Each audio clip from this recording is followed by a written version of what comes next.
possible case that we can give to the district attorney and to the U.S. Attorney's Office in order to have a successful prosecution in this case.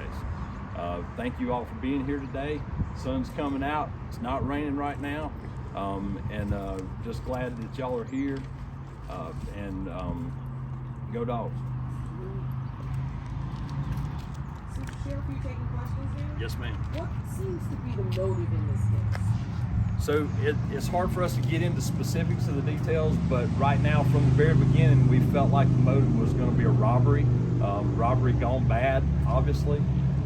Because of the prosecution and having to get further with that, we're not able to give a whole lot of information about that, but it's still, we believe it was initially a robbery attempt. Do you think your suspect acted alone, or could he be tied to some gang activity? We have not been able to find any kind of connection whatsoever to gang activity. As far as acting alone, we can't 100% say that he acted alone, but we feel confident that we think that this person did act alone. Sheriff, you described you got the call of this possible connection with Philadelphia, and you realize these pieces might be coming together. So, our friends in the ATF, we actually started this back the middle of last month. We constantly, every week, we have a briefing, so to speak, here at the office to discuss what we've done with the case, what can we do next with the case. And just happened that day, one of the ATF agents was here in the office, and we were brainstorming as to what we could do.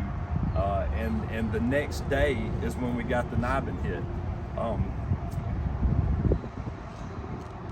As far as the emotional side of this, people drive past that store every day to go do things that they don't want to have to go do.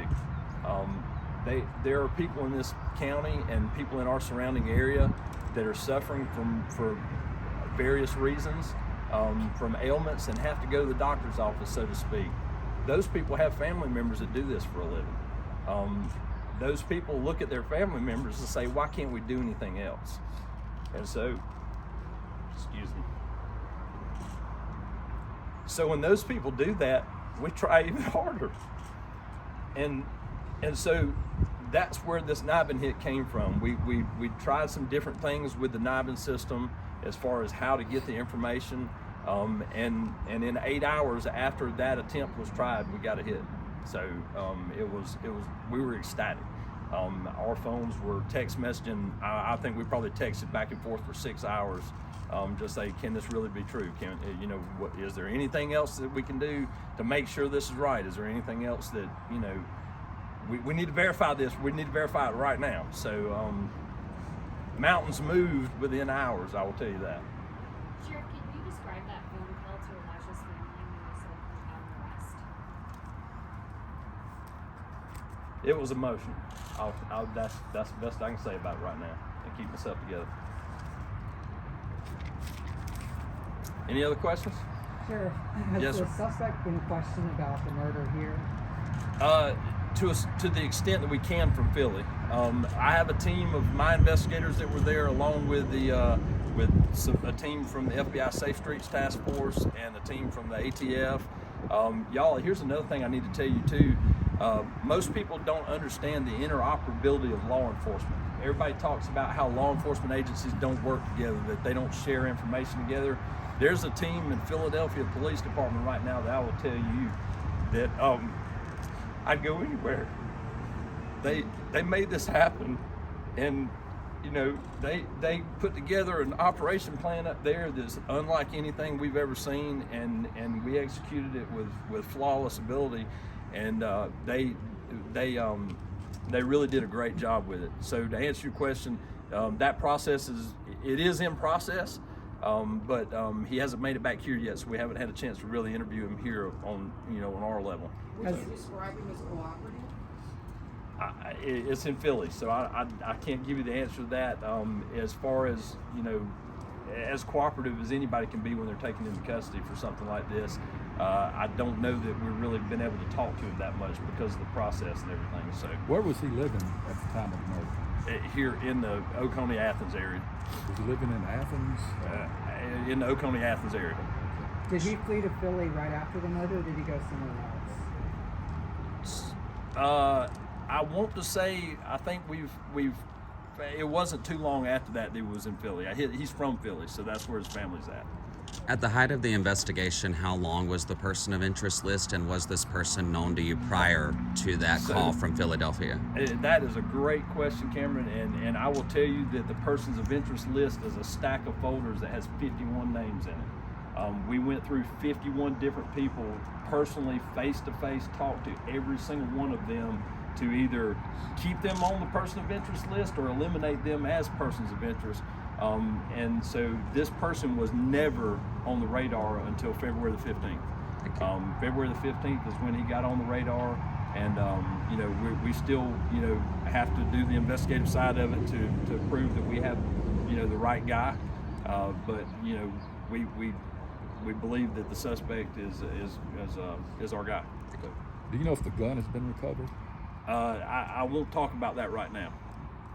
What was this last year like for you and your investigators, day in and day out? It was a 24/7 constant grind. We went home just enough to sleep.